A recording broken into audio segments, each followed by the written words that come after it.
Hey guys, welcome back. So it is April. We are in full spring and I am super excited about it. Actually, let me show you guys really quickly. I'm so excited. We've got these gorgeous flowers that I actually just picked up from Pike Place. Now that spring is in the air, I plan on basically keeping a rotation of fresh flowers in my house because they're just so beautiful and perfect bloom. Also, how cute is this vase that I got? It looks like a little planter. I love it so much. So now that we are in spring and we've got flowers everywhere and blossoms blooming, I am super excited to dive into all the books. A couple of videos ago, I actually posted that I was taking a break from audiobooks. Well, I'm very relieved that I'm pretty sure, I don't want to jinx it, but I'm pretty sure I got my audiobook mojo back, which yes, thank goodness. And along with that, just my regular reading. I thought I was coming out of a slump and I want to continue that trend, which is the purpose of today's video. Now, if you guys have been around for a while, you'll know that I usually mention how I don't like to keep a TBR because as soon as I make one, I'm automatically losing interest in the books. However, I figured I would try that again. I would dabble. I would try to keep the momentum or at least inspire myself to be excited about books. And there are a handful of books that I'm especially excited to get to read this month, which I want to share with you in today's video. So I feel as if before we dive into the books, I need to have a huge fat disclaimer / caveat in saying, do not hold me accountable for actually reading these books. While I am very excited to read them now, I also know my limitations. And if I go through these books and I end up not reading them or maybe not reading all of them, that's okay. These are just things to inspire me for the month, as hopefully maybe will inspire you as well. So that said, let's go ahead and dive into the books. First up, we have a cozy mystery called Resort to Murder. This is by Annie McEwan, and I had the pleasure of meeting Annie last year in Ashland during the Cozy Mystery Fest, and she is so lovely, and I'm super excited about her debut book, which I am so excited to read because I have heard nothing but good things. So in Resort to Murder, we have our main character, Emmy, who returns home to Wisconsin. She is an interior designer, and so her family owns a very picturesque resort in Wisconsin. And so once Emmy returns back home, she decides to basically revitalize it and bring it back to life. However, as one does, while she is working on it, a bunch of kind of big city developers come into town. One of the developers winds up dead. That is not a good look for Emmy and the town and her family's resort. So, of course, she has to put her amateur sleuth investigative hat on to try to solve the crime. Next up, we have Bake, Borrow, and Steal. This is book 14 in the Bake Shop Mystery series by Ellie Alexander. You guys already know I love this series. I believe there are about 19 books now, so I am a few books behind, but to be honest, even though I'm behind, I'm totally okay with that because I love this series so much that I really savor and I try really hard to hold off being totally caught up because these books are completely bingeable. They are amazing in any format, whether you're listening to the audiobooks, which I totally vouch for, or you're reading them on your Kindle. Obviously, physical copies as well, which reminds me, side note, I am on a mission to collect them all like Pokemon because I absolutely adore the covers and they would look so good on my bookshelf. So that's a little challenge for me to do this year, but I'm on a roll with these. And usually what I do is I binge read about 3 or 4 of them back to back. I take a little break, I do some more. And so I'm right in the middle of my latest binging of them. And I just finished Mocha She Wrote, which is book 13. Now we're moving on to book 14. I have to keep the momentum going and I'm super excited. If you're not familiar with the series, it essentially centers around a woman named Jules who lives in Ashland, Oregon.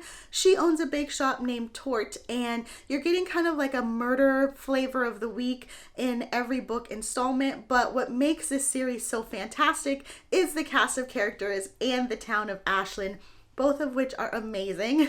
Ashland is a real place, and I can vouch for the fact that it's absolutely wonderful and picturesque. But in these series, you really get to follow along with Jules as she kind of goes about her day-to-day things running the shop, while also, of course, finding herself having to solve murders depending on who she's teaming up with. So we've got Lance, which is her overly dramatic theatrical best friend.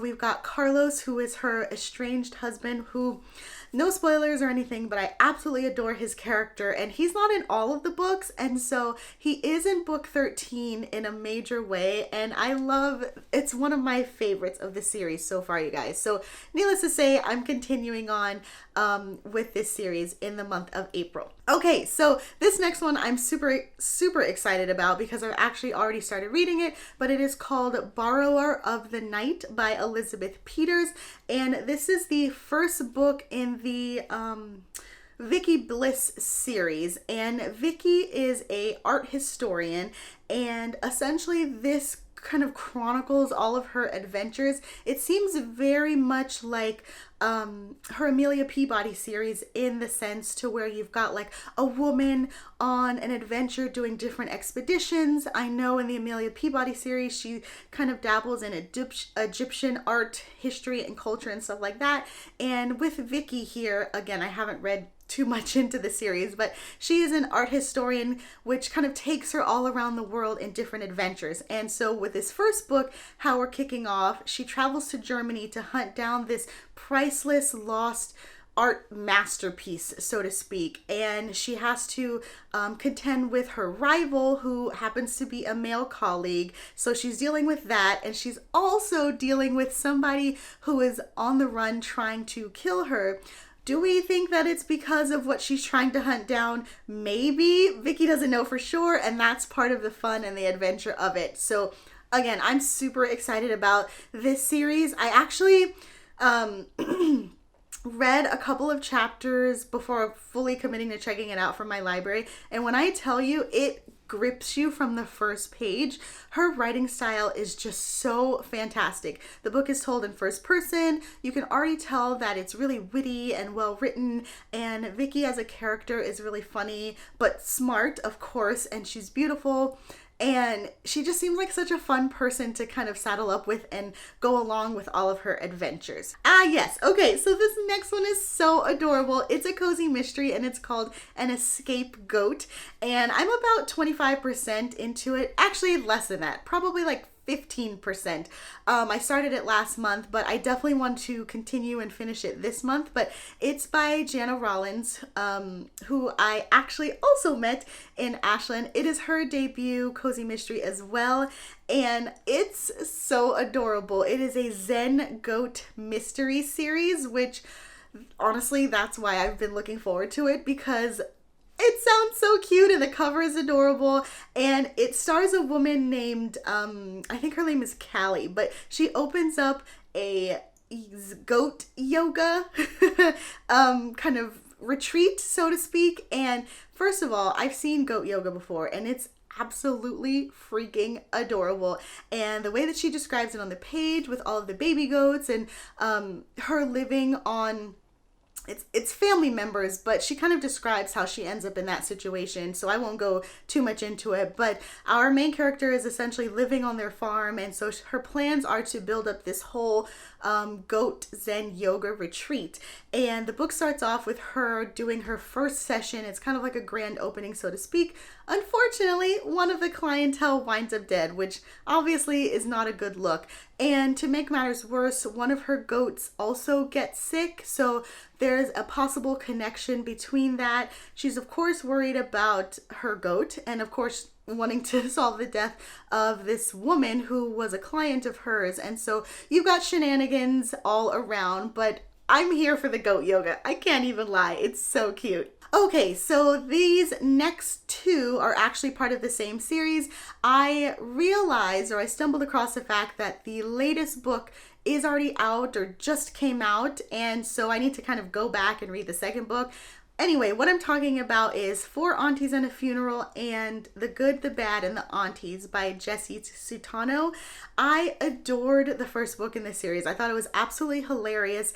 I wouldn't necessarily call it a cozy mystery, but it does have a lot of the same elements in that you've got a woman who finds herself in like a really precarious situation. There is a dead body. The cast of characters is super quirky. In this case, it's her aunties. And so I absolutely adored it because you've got the cultural aspect as well. Because she is, I believe, second gen Asian American. Her aunties are very kind of old school in their way of thinking, but also really funny, and like having to balance that along with her living, modern day, trying to juggle dating and stuff like that. It's just hilarious. And so in Four Aunties in a Wedding, our main character is getting married, and so she's having to deal with her mom and her aunts getting super involved, of course.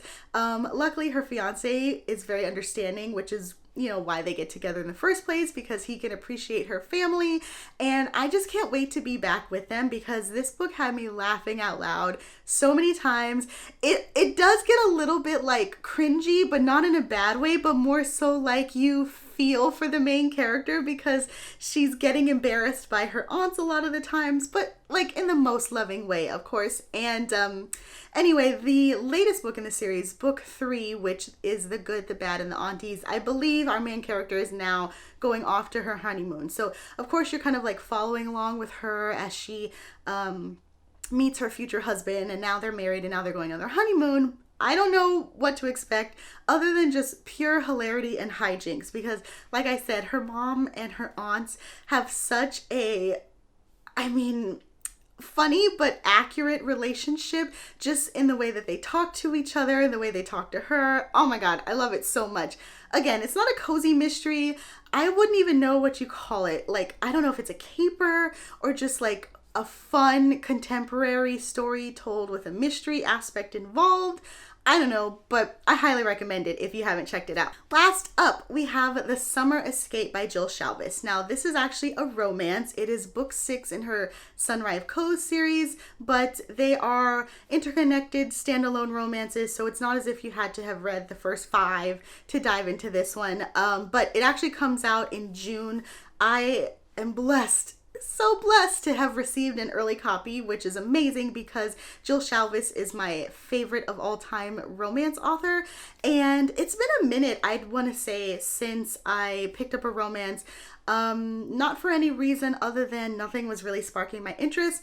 Leave it to my girl Jill to always get me back on track with romance or pull me out of a book slump. It's like her books come at the perfect time. The same thing happened, I want to say, earlier in the year. I know she had another release of the Sunrise Cove series, I believe in January. Perfect. So perfect. And her books coming out in the summer, I feel hit different because they are quintessential summer romance beach bag reads, and I mean that in the absolute best way because she continues to deliver top-notch banter, which is one of the reasons why I adore her so much. I actually started reading this one already, not that much, just like a page or two, but it already starts off funny, and coincidentally enough, it starts off with a goat, which is hilarious, and I did not plan that at all because it looks like if I do finish reading this one and an escape goat, I will have read 2 books revolving around or spotlighting goats, which I feel is very niche. But I'm here for it. I'm not mad about it at all. So I'm not sure, honestly, about what the story is about. All I know is that it starts off with goats. You've got a woman. There's going to be a happily ever after. Honestly, that's all I need to know. It's Jill Shalvis. Enough said. Okay, so there you have it. It's not really a long list. I think there are maybe like 4 or 5 books on this list, but I didn't want to be too ambitious. I didn't want to overpromise and underdeliver. And I think it's a good amount because I'm actually really excited about all of these. If I read more, great. If I read less, that's okay too.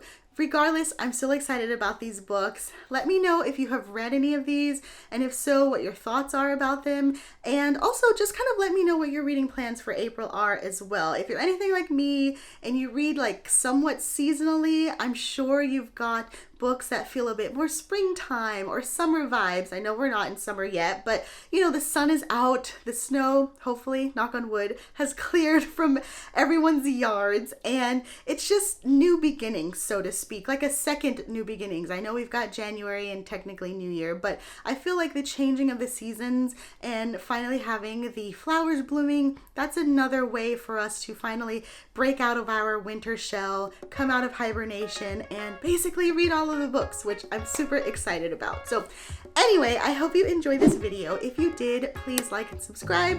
In the meantime, I will talk to you all later. Happy reading and happy spring. Bye!